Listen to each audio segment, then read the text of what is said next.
In what seems like only yesterday, a trio of dreamers banded together to create and succeed in an impossible dream: to fly around the world without stopping and without refueling.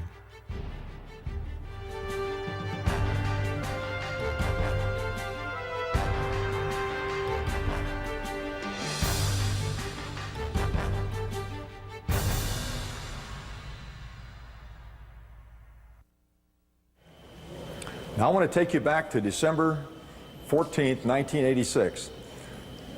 And we're sitting in the cockpit of this airplane and we're looking down a long runway at Edwards Air Force Base.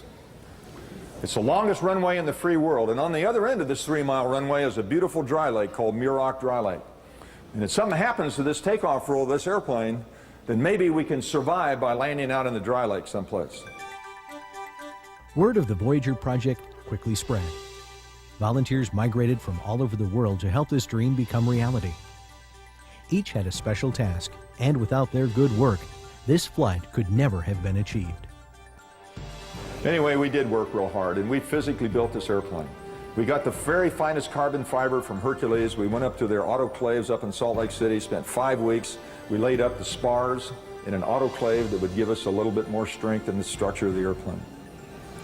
And then we started flying the airplane. One of the first times we flew the airplane, I remember taking off, and it's the only time the airplane ever flew with only one person. It's called high risk, and you get to do high risk alone.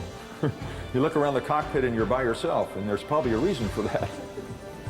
I took off, and the airplane seemed to fly okay, but I looked down and I saw the strangest shadow. And for the first time I realized, this is really a weird airplane. Look at the shadow that it caused. I'm flying an airplane that makes that shadow. After considerable on-the-spot engineering, challenges were overcome. Dick complained to Bert about the terrible turning qualities of the aircraft when it had a heavy load, and about the horrible handling qualities in the rain. The airplane was highly compromised for range. Highly compromised for range. That means the vertical tails were just barely big enough to keep it going in the straight direction. And sometimes when you try to turn the airplane, the dihedral and the adverse yaw would make it turn back the opposite direction. I remember the first time I went into a real steep bank, and the Voyager about 20 degrees is a steep bank, and I tried to roll out, and it yawed a little bit and rolled back the opposite direction. So the more I turned it to the right, the faster it turned to the left. And finally we neutralized everything, tried something else, made it lighter, went into kind of 0G to roll the airplane out. And I told Bert about that. And he says, Dick, he says, remember, it's mission adequate flying qualities. I says, yeah, Bert. Then he says, Dick, he always says that to me when, when he thinks that I need to know something because I'm, well, whatever. He says, Dick, it's a world flight. It doesn't have to turn at all.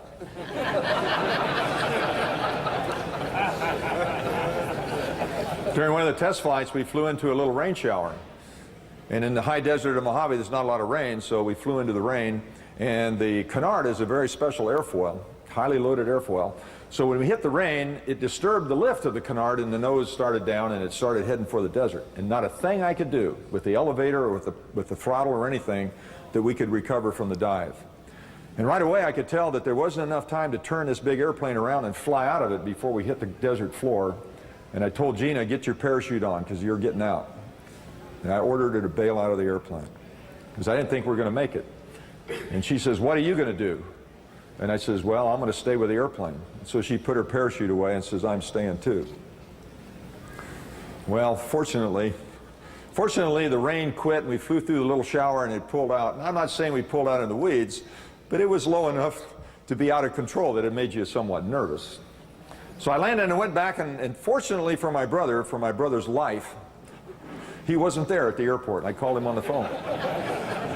And I says, Bert, and I told him what happened, and his response was, don't fly in the rain. I says, Bert, we're going around the world at the equator. You know how much rain and bad weather is around the world? Anyway, we had a lot of fun, but the one that I liked the best was the size of the fuselage. Now, the bigger, the fatter the fuselage, the more comfortable it is. That means that the airplane goes slower, and it has more drag, and it has less range. So he designed the cockpit, he said, just big enough for us to survive the flight and the required 48 hours you have to live afterwards. And he says, if you live longer than the flight and the required 48 hours after the flight, obviously it was too big and we just had wasted range capability. Finally, after nearly 6 years of design, building, and flight tests, it was time to make the attempt. So Gene and I crawled in the airplane that morning and fired up the engines. And the wings were, they were heavily laden with 3.5 tons of fuel. They were bent down towards the taxiway. The boom tanks that you see left and right up there, they were all bent down. In fact, the fuselage was contorted so bad that I couldn't even get the canopy in it. And I thought, we never had this much fuel in it. It's a frail airplane. I mean, the carbon fiber was as thin as a sheet of paper and bonded left top and bottom to Nomex paper honeycomb.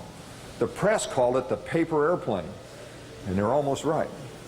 But the airplane was twisted so much that the canopy wouldn't fit.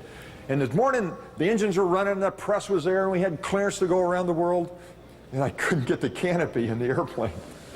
So with a fist and pounding it real hard, we finally popped it into position. And I thought, boy, I may have been better off if I couldn't get it in there. I called the tower that morning and said, Edwards Tower, this is Voyager 1. Sir, we're ready to go. And he says, Voyager 1, this is Edwards Tower. ATC clears Voyager 1 from Edwards Air Force Base to Edwards Air Force Base via flight plan route.